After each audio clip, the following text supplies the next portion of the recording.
झारखंड में जेपीएससी और जेएसएससी की प्रतियोगी परीक्षाओं में कथित गड़बड़ी को लेकर चल रहा छात्र आंदोलन अब राजनीतिक मुद्दा बन गया है। सोमवार को विधानसभा घेराव के दौरान पुलिस और प्रदर्शनकारी छात्रों के बीच टकराव के बाद स्थिति काफी ज्यादा तनावपूर्ण हो गई है।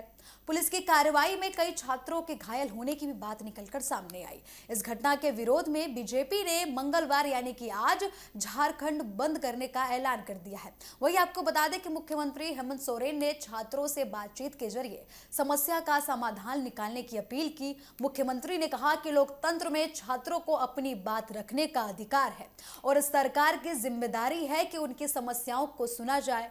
दूसरी ओर रांची के सिटी एसपी पारस राणा ने पुलिस कार्रवाई को लेकर सफाई देते हुए कहा कि स्थिति को नियंत्रित करने के लिए पुलिस को हल्का बल प्रयोग करना पड़ा। जेपीएससी और जेएसएससी की परीक्षाओं में कथित गड़बड़ी और परीक्षा प्रक्रिया में सुधार की मांग को लेकर बड़ी संख्या में अभ्यर्थी सोमवार को विधानसभा की ओर बढ़ रहे थे। छात्रों ने अपनी मांगों को लेकर विधानसभा घेराव कार्यक्रम का पहले ही ऐलान कर दिया था। वहीं आपको बता दूं कि प्रदर्शनकारियों को विधानसभा परिसर की ओर जाने से रोकने के लिए पुलिस ने कई स्तरों की बैरिकेडिंग की थी। जैसे जैसे छात्रों की संख्या बढ़ी, प्रदर्शनकारियों और पुलिस के बीच तनाव बढ़ता गया। प्रदर्शनकारी छात्र सुरक्षा घेरे को पार कर कर आगे बढ़ने की कोशिश करने लगे। इसके बाद पुलिस और छात्रों के बीच धक्का मुक्की और टकराव की स्थिति बन गई। पुलिस की ओर से बल प्रयोग किए जाने की बात निकलकर सामने आई। इस दौरान कई छात्रों के घायल होने की भी जानकारी मिली है। घायल छात्रों को इलाज के लिए अस्पताल ले जाया गया। छात्र नेता देवेंद्र नाथ महतो समेत कई प्रदर्शनकारियों के घायल होने की खबर निकलकर सामने आई है। इससे छात्रों में काफी ज्यादा नाराजगी जताई गई है। वहीं आपको बता दो कि छात्रों पर पुलिस कार्रवाई के विरोध में बीजेपी ने मंगलवार यानी कि आज के दिन राज्यव्यापी झारखंड बंद करने का ऐलान कर दिया है। पार्टी ने सुबह 8 बजे से लेकर रात 11 बजे तक बंद का आह्वान किया है। बीजेपी नेताओं का यह कहना है कि छात्रों का आंदोलन लोकतांत्रिक तरीके से अपनी मांग रखने का प्रयास था। पार्टी का आरोप है कि सरकार को छात्रों की समस्याओं का समाधान बातचीत के जरिए निकालना चाहिए था, न कि पुलिस बल का इस्तेमाल करना चाहिए था। बीजेपी ने लाठीचार्ज घटना के लिए जिम्मेदार लोगों पर कार्रवाई की मांग की है। पार्टी कार्यकर्ताओं की बात करें तो बंद को सफल बनाने की अपील बीजेपी की तरफ से की जा रही है। बंद के चलते राज्य के अलग अलग जिलों में राजनीतिक गतिविधियां बढ़ने की संभावनाएं हैं। बीजेपी के राज्य महासचिव अमर कुमार बावरी ने भी पूरे घटनाक्रम को लेकर सरकार पर हमला बोला है। उनका कहना है कि बीजेपी नेता छात्रों से जुड़े मुद्दों पर चर्चा करने के लिए मुख्यमंत्री हेमंत सोरेन से उनके आवास पर मिलने पहुंचे थे। अमर कुमार बावरी के मुताबिक उन्हें सुबह करीब 10:30 बजे से रात करीब 8:30 बजे तक इंतजार कराया गया। उन्होंने सरकार के रवैये को लेकर नाराजगी जताते हुए इसे तानाशाही बताया। उन्होंने आरोप लगाया कि सरकार विरोध की आवाज को बर्दाश्त नहीं कर रही। अमर कुमार बावरी ने राहुल गांधी और मुख्यमंत्री हेमंत सोरेन पर भी निशाना साधा और कई आरोप लगा दिए। उन्होंने बोला कि इन मामलों पर ये दोनों चुप क्यों हैं। आपको बता दें कि उन्होंने ये भी कहा है कि बीजेपी इस घटना को याद रखेगी और आने वाले चुनाव में सरकार को इसकी राजनीतिक कीमत चुकानी पड़ेगी। विधानसभा घेराव और उसके बाद हुए हंगामे के बीच मुख्यमंत्री हेमंत सोरेन ने छात्रों से संवाद की अपील की।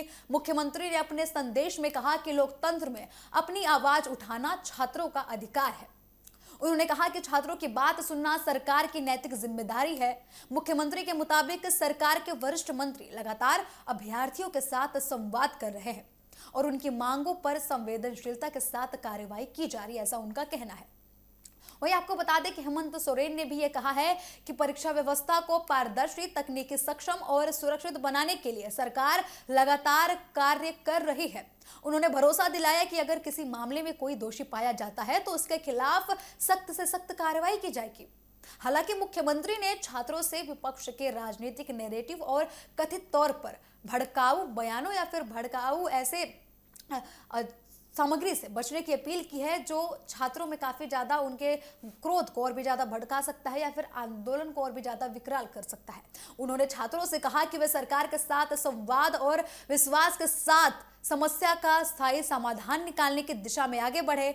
दूसरी तरफ रांची के सिटी एसपी पारस राणा ने विधानसभा के बाहर हुई पुलिस कार्रवाई को लेकर पुलिस प्रशासन का पक्ष रखा है। सिटी एसपी के अनुसार प्रदर्शन में आयोजकों की ओर से भी छात्रों से शांति बनाए रखने की अपील की जा रही थी। इसके बावजूद भी भीड़ में पथराव किए जाने की बात उन्होंने कह दी।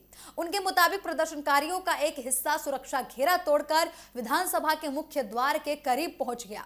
अब इसी दौरान पुलिस पर पथराव हुआ और कुछ पुलिसकर्मियों के घायल होने की जानकारी निकलकर सामने आई, ऐसा उनका कहना है। वहीं आपको बता दें कि सिटी एसपी ने यह भी कहा कि स्थिति को नियंत्रित करने के लिए पुलिस को हल्का बल प्रयोग करना पड़ा। उन्होंने यह भी बताया है कि कार्रवाई के दौरान कुछ छात्रों को मामूली चोटें आईं। पुलिस अधिकारियों ने कहा कि घटना के बाद किसी भी प्रदर्शनकारी को हिरासत में नहीं लिया गया।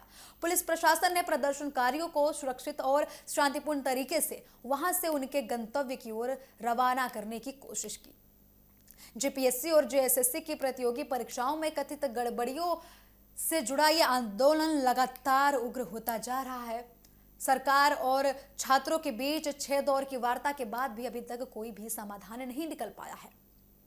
छात्रों का यह आरोप है कि परीक्षा व्यवस्था को लेकर लगातार सवाल उठते रहे हैं और ऐसे में वे जब कथित गड़बड़ियों की बात कर रहे हैं, जांच की मांग कर रहे हैं, दोषियों के खिलाफ कार्रवाई की मांग कर रहे हैं, तो उनकी मांगों को पूरा क्यों नहीं किया जा रहा। आंदोलन के दौरान परीक्षा रद्द कराने और पूरे मामले की जांच की भी मांग की गई। छात्र संगठनों का यह कहना है कि जब तक उनकी मांगों का ठोस निर्णय नहीं लिया जाता है तब तक आंदोलन जारी रहेगा। इसका मतलब यह है कि जब पुलिस लाठी चार्ज करे या फिर कितना भी बल प्रयोग करे, छात्रों का आंदोलन रुकने वाला नहीं है। अब यही वजह है कि सरकार और छात्रों के बीच बातचीत के बावजूद भी ये विवाद खत्म होता हुआ नजर नहीं आ रहा।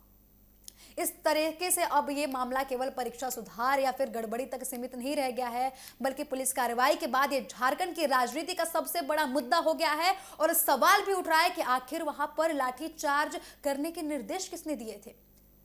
वही आपको बता दें कि बीजेपी के बंद ऐलान के बाद से मंगलवार को राजनीतिक तापमान बढ़ने की संभावनाएं बढ़ गई हैं। वहीं छात्रों की नजर सरकार की अगली कार्रवाई और बातचीत पर टिकी हुई है।